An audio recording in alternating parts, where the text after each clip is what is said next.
Khorne here, and today I will be trying to answer the question of how strong Nurgle is currently in the game, while also updating my race ranking video just a tiny little bit. Now, for most of you, I don't think there was ever any doubt about where Nurgle belonged in terms of campaign might, and it was at the very bottom. In my race ranking video I did before the DLC was released, which looks something like this, I categorized the races into 3 different categories: overpowered, strong, and mediocre or weak, depending on how you look at it, and Nurgle was at the very last place.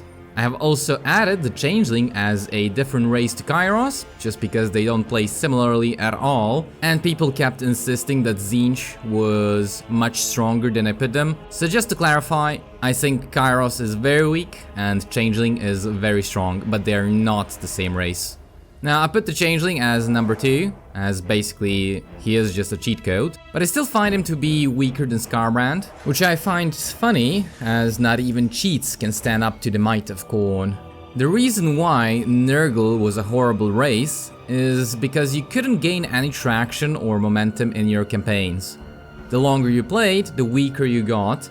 You had massive issues building up your settlements, fielding armies, defending your territories, expanding your empire, and so on. And don't even get me started on their technology tree. When talking about why Nurgle settlement building was so bad, well, every single one of your settlement buildings was overpriced for what it gave you in the early campaign. You might think this was justifiable, as you never had to build them up because of the whole cycling mechanic, but you have to realize that these buildings can only cycle up to your settlement level. So if you paid 10,000 income for an advanced military building, but your settlement was only tier 3, you were paying a massive price for what was essentially a tier 1 to 3 advanced military building, dependent on the cycle, which provided you only tier 1 to 3 units and a low amount of income. The same goes for every other building type. This means you were basically paying in advance to construct your settlements, and you couldn't avoid it in any way and got no benefits from doing so. Your settlements, aside from being overpriced, were also very difficult to defend. Nurgle garrisons are very bad at defending their settlements, as they lack any killing power whatsoever. And minor settlement battles you would only get when you build up a settlement to tier 3. But Nurgle tier 3 settlements require more population surplus than other races, making it more difficult to build them up. Hence, impossible to defend your settlements without having an army nearby. This made expanding your empire very frustrating and almost impossible, as you simply couldn't build up your settlements due to your poor economy, and couldn't defend them due to bad defenses. As if so far things weren't bad enough, then came the issue of fielding armies. Because of the whole cycling mechanic and the way you get units after a building has finished cycling, paying most of your income to build up your settlements, which then provided you with next to no income, and the fact you got only a few good units to recruit every couple of turns, which you would then have to recruit at exorbitant costs and badly damaged, made it so the best way to advance your campaign was to recruit mostly Nurglings and as many heroes as you could. In battles you would rely mostly on your lords and heroes to even have a chance at winning, as you just had a throwaway unit that dealt next to no damage. Then, when the question came to whether or not you should field more armies, the answer was usually in the form of your red income and ever-diminishing treasury. So how have they fixed these issues? Well, when it comes to your economy, they made it to be a bit more in line to that of other races. So gone is the whole cycling mechanic for infrastructure buildings. Instead, you have to build them up normally. This removes the problem of paying in advance for your buildings, and instead you pay for the building tier you want. You might think this doesn't make too big of a difference, but it stabilizes your campaign and lets you grow more naturally. The biggest change to their economy, however, has nothing to do with their economy buildings, but rather with their military buildings, as you no longer pay for them with income, and instead you pay for them using infections. I think this is a really good solution to the problem of fielding armies and building up your settlements. You no longer have to pay ridiculous costs for everything, instead you just have to pay a high price for recruiting and maintaining your armies.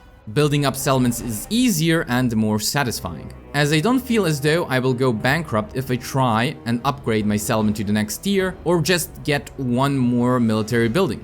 Using infections to build up military buildings makes it so I can build more of them and have a larger pool of units to recruit.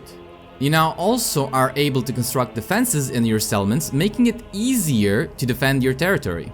I do dislike the fact that you now have to recruit heroes and increase their capacity in these defensive buildings, as they will be rather useless in your developed and safe territory, but I honestly don't mind it too much. There are still a few resources which allow you to increase your hero capacity regardless, so it can be mitigated somewhat. Now, all of these things might not seem as a massive overhaul, but my campaigns no longer feel as frustrating as they used to. Instead, they are quite pleasant and fairly enjoyable. Gone are the Nurgling spams, because they were the only unit you could recruit, and heroes won't make up the majority of your fighting force. Instead, you can actually build proper armies now and not worry too much about going bankrupt. Expanding your empire is no longer an impossible task, but is rather much easier, and so is defending any territory you gained. The new technology tree, while not amazing, is leagues better than what it used to be. Now, I haven't talked much about plagues, as plagues are still, in my opinion, rather useless, as comparing them to mechanics from other races, for example bloodletting or seducing units, it is really not at all important. And with the update, I don't think that has changed one bit. If anything, for me they feel a bit worse to use, as they are no longer reliable and don't have any massive bonuses like they used to, but are instead random, which could have been good if they give you game-changing bonuses.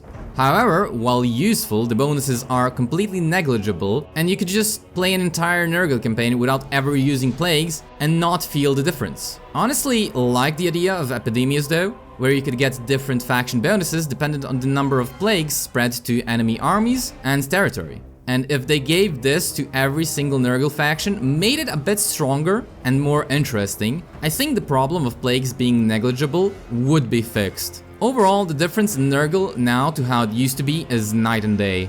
While I wouldn't rank Nurgle as a strong race, they are definitely no longer at the very bottom. Excluding dwarves in the Empire, who we will update later on, from the list, where would I rank Nurgle now?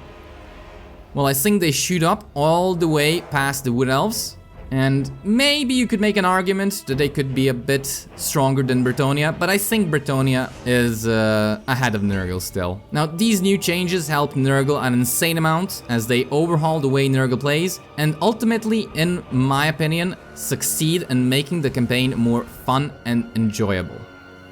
If you have any thoughts on the matter, do share them in the comments. If you enjoyed the video, don't forget to subscribe for future content. Thank you all for watching, and until next time. Khorne score fights as one.